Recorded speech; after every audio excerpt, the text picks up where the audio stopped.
السلام علیکم اسٹوڈنٹس، انشاءاللہ آج کی ویڈیو میں آپ کو کلاس 9th انگلش کے پہلے lesson the saviour of mankind کے ان کوئسچنز کے آنسرز پرووائڈ کروں گا جو کہ یونٹ کے اندر موجود ہیں، یعنی question with in the unit. ان کو میں ایکسپلین بھی کروں گا ٹرانسلیشن کے ساتھ تاکہ آپ کو بات صحیح طور پر سمجھ آ سکے۔ لیکن ویڈیو شروع کرنے سے پہلے آپ سے گزارش ہے کہ اگر ابھی تک آپ نے میرے چینل کو سبسکرائب نہیں کیا ہے تو میرے چینل کو سبسکرائب کر لیں تاکہ آپ کو تعلیمی مواد ملتا رہے۔ تو آئیے ویڈیو شروع کرتے ہیں۔ یہ وہ کوئسچنز ہیں جو کہ یونٹ کے اندر موجود ہیں، وہ میں آپ کو دکھا دیتا ہوں۔ بہت ہی آسان میں نے کوشش کی ہے کہ آسان ورڈنگ میں آپ کو بات سمجھا لوں تاکہ بات آپ کو سمجھ آ جائے۔ Unit 1 the saviour of mankind, سبق 1۔ The saviour of mankind کا مطلب ہوتا ہے انسانیت کو بچانے والے۔ انسانیت کو بچانے والے یعنی یہاں اشارہ ہے رسول اکرم صلی اللہ علیہ وآلہ وسلم کی ذات کی طرف۔ سیویئر کا مطلب ہوتا ہے بچانے والا، محفوظ کرنے والا یا نجات دہندہ، ٹھیک ہے۔ اب دیکھیں اس میں پہلا سوال ہے، کوئسچن نمبر 1، ویئر از مکہ مکرمہ سچویٹڈ؟ سوال 1، مکہ مکرمہ کہاں واقع ہے؟ اس میں لفظ ہے سچویٹڈ جس کا مطلب ہوتا ہے واقع ہونا۔ آنسر، مکہ مکرمہ is situated in Saudi Arabia. It is about 50 miles from the Red Sea. یعنی مکہ مکرمہ سعودی عرب میں واقع ہے۔ یہ بحیرہ احمر سے تقریباً 50 کلومیٹر کے فاصلے پر ہے۔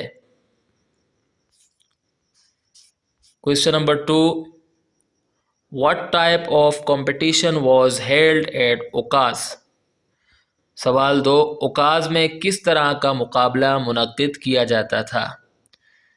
تو اس میں لفظ ہے کمپٹیشن۔ کمپٹیشن کا مطلب ہوتا ہے مقابلہ، اور اس کے بعد ایک لفظ ہے ہیلڈ کا مطلب ہوتا ہے منعقد ہونا۔ تو اس کا answer poetical competitions were held at Okaz. Okaz میں شاعرانہ مقابلے منعقد کیے جاتے تھے۔ The Arabs were famous for their poetry. عرب کے لوگ اپنی شاعری کی وجہ سے مشہور تھے۔ Question number 3، What was the mission of the رسول اللہ خاتم النبیین صلی اللہ علیہ وآلہ آلہ وصحابہ وسلم؟ یعنی رسول اللہ خاتم النبیین صلی اللہ علیہ وآلہ آلہ وصحابہ وسلم کا مشن یعنی مقصد کیا تھا؟ Answer, the mission of the رسول اللہ صلی اللہ علیہ وآلہ وصحابہ وسلم was to destroy ignorance and disbelief, to set up a noble conception of life was also included in his mission. ٹھیک ہے۔ جواب، رسول اللہ خاتم النبیین صلی اللہ علیہ وآلہ آلہ وصحابہ وسلم کا مشن یعنی مقصد جہالت اور کفر کو تباہ کرنا تھا۔ زندگی کا معزز تصور قائم کرنا بھی ان کے مشن میں شامل تھا۔ اب اس سوال میں کچھ الفاظ ہیں، جیسے لفظ ڈسٹرائے کا مطلب ہوتا ہے تباہ کرنا۔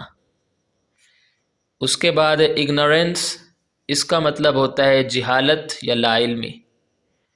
اس کے بعد ایک اور لفظ ہے ڈسبلیف جس کا مطلب ہے کفر۔ اس کے بعد ایک اور لفظ ہے سیٹ اپ کا مطلب ہوتا ہے قائم کرنا، سیٹ اپ قائم کرنا۔ نوبل کا مطلب ہوتا ہے معزز۔